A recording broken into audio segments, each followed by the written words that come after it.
Lunch lang. Yun yung isa kong ginawa niya sa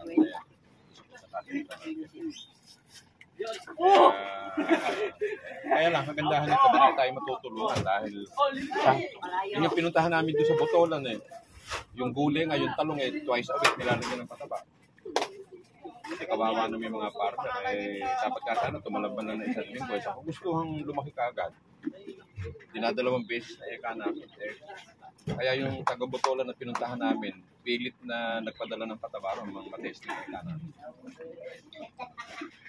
Yeah, yun. Doon sa Botolan na yon, nag-text sa atin, yung pong nasisilong ng mangga, nagbulaklakan pa rin. Meron doon. Castillo sa Zambales. O sa eka, mali yung pataba mo eka na yan, hindi na ikakabi rito. Maraming phosphorus sa eka lupa. Phosphorus pala eka. Napatamang phosphorus ka ako ito, may microorganisms sa micro. O ganito, para maniwala ka sa atin.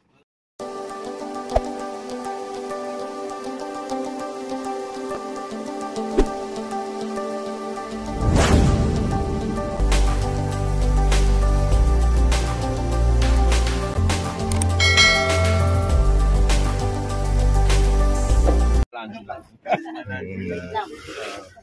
Yun yung isa kong ginawa niya sa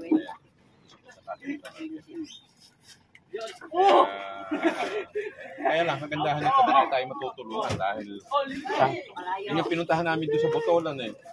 Yung gulay nga, yung talong eh, twice a week nilalagyan ng pataba.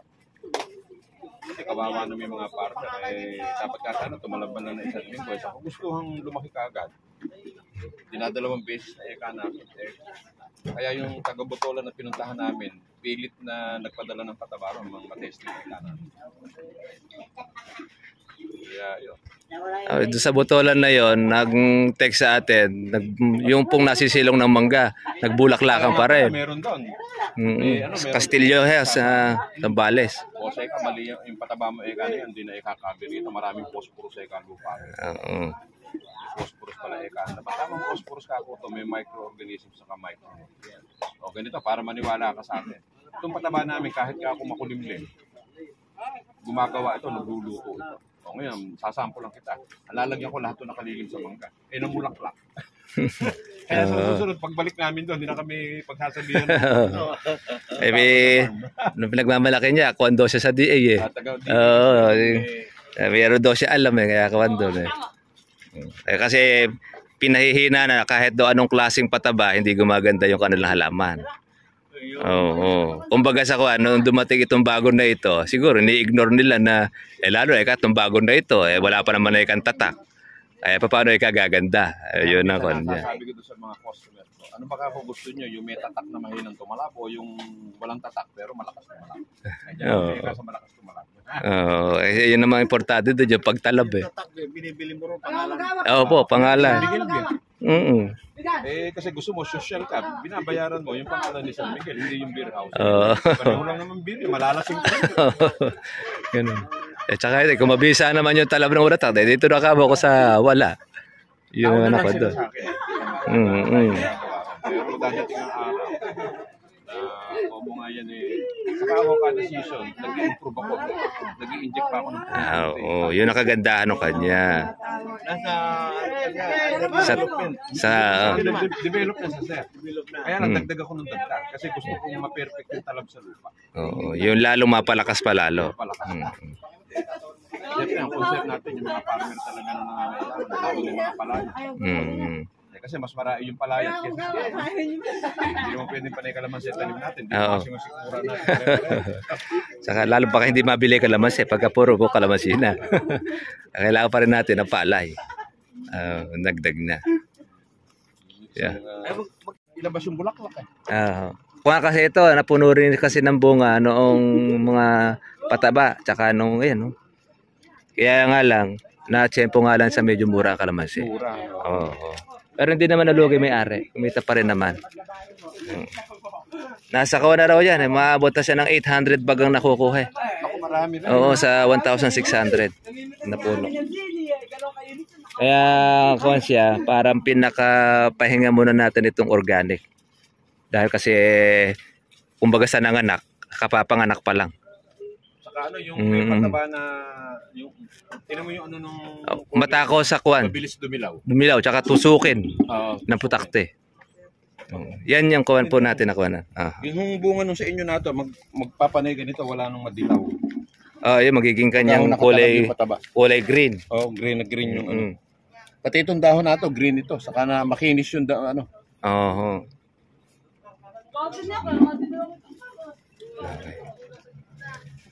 Ayan na. Yan ang kuwan na lang ngayon, target nila ngayon yan. Itong hapon na ito mapitas. Mapita. Mapitas po yung kuwan na kalamansi.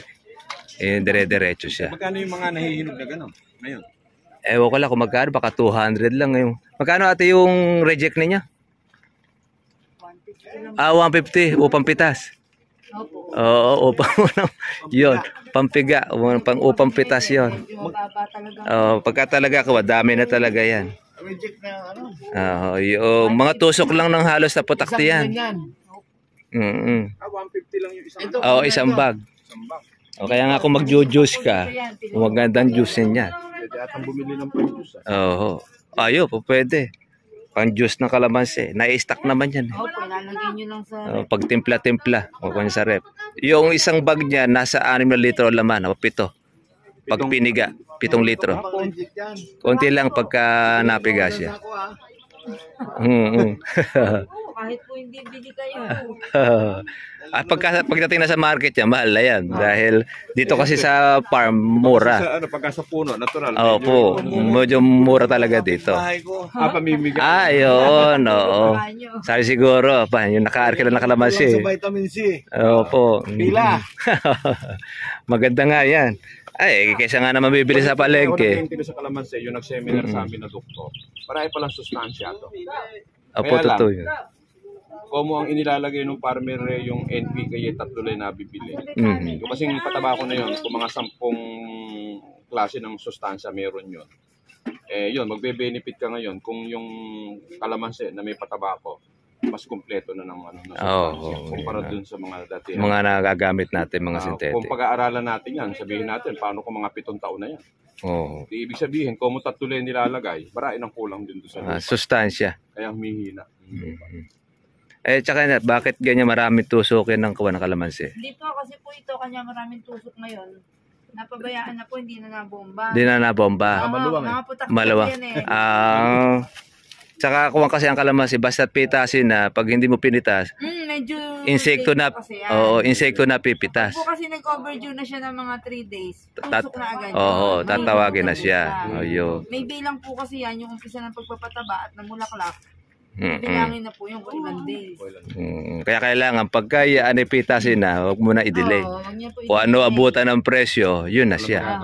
Wala na. Kaya ito, hindi na pa pwede talagang yan tala. Na ano nga po ito, medyo na-delay. Na-delay ng pagpitas. Nakakailang bag na yan? Nakaka-800 na. Mula umpisa. Sayang kung... po, yung huli lang namin pitas ng last month. Kung kung 1,000 pala, 800 na, ano? Sa bagay, marami naman po, hindi lang naman kayo nag-iisa. Lahat ng mga may kalamansi talaga. Ganyan naman yan. Pero pagka naman lumusot, jackpot. Kasi po, nung mga nagdaan taon, yan po yung panahon na puro libo ang kalamansi. Opo, totoo yun. Yan yung time na yun. Kaya ngayon, wala po kasing naging kalamidad nung nakaraang taon. Ayun. Tsaka nagkaroon ng puhunan. Marami nagkapuhunan niya yan. Totoo yun. Hindi nasira ng baha. Mga tao. Nakakondisyon. Yan ngayon yung pagkakakondisyon. Sumobrang dami ng bunga na sabay-sabay. Yun. Kaya pagdating sa palengke, yun. Kaya babaha talaga ng kalamansi.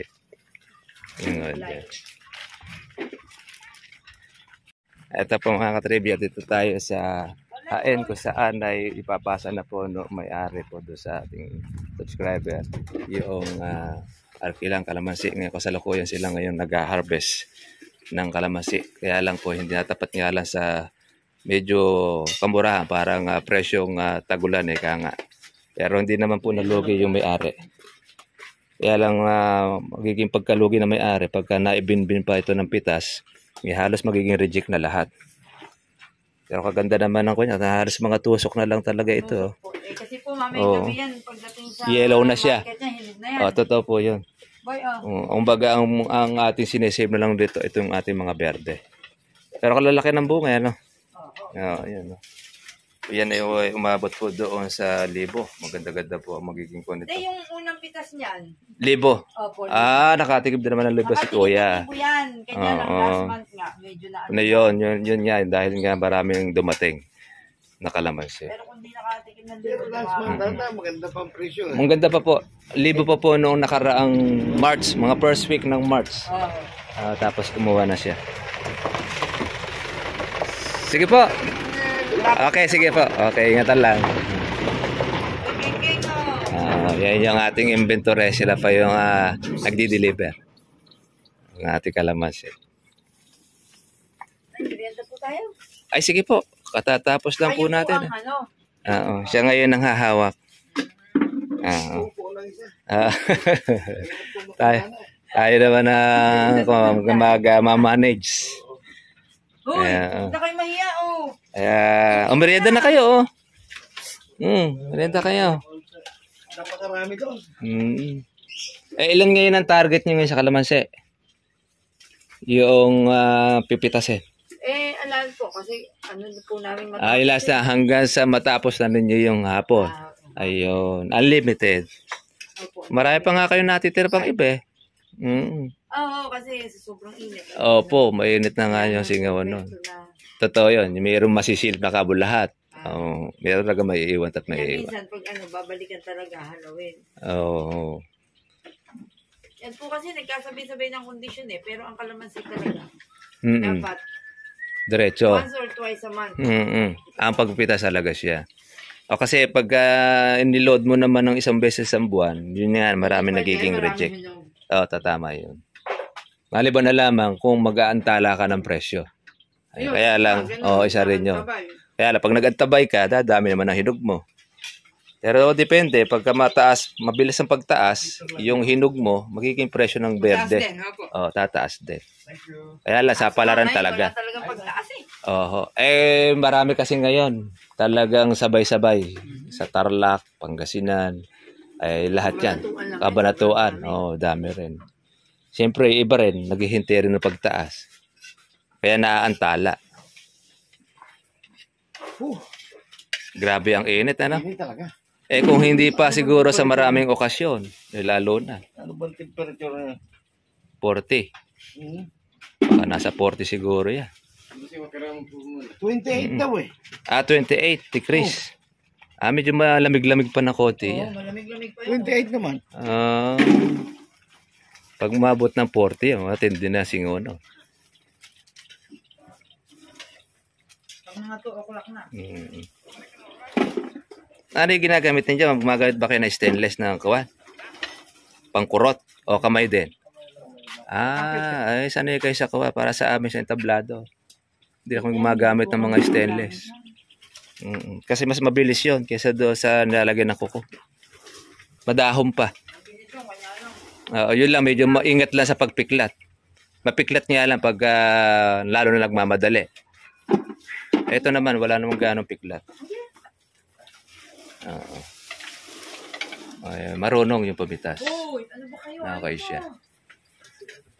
Ilang tao daw? Yan mga katribe po, ang kalamansi natin ay talagang bababa pa sa ngayon dahil sabay-sabay po sila. At marami po kasi kahit man po sa atin, nabutan din po ng umbaba ang kalamansi. Pero siyempre, marami pa rin tayo mga ka-farmers, maasa rin na tataas pa.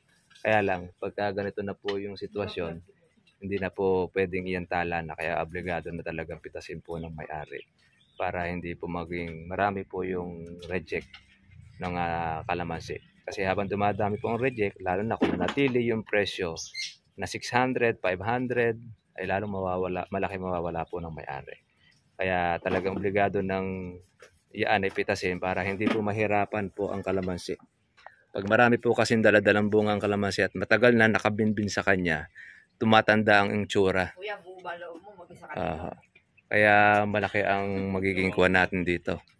Yung talagang sakripisyo rin. At nung hirap din nung nag-alaga ng ating kalamansi. Pero makuha ng puro-puro. Sanay. Sigurado ko yan, may naman puro-puro yan. Sanay na yan, sanay. Ayan yung kanong kalamansi na pitas. ko na yung ano.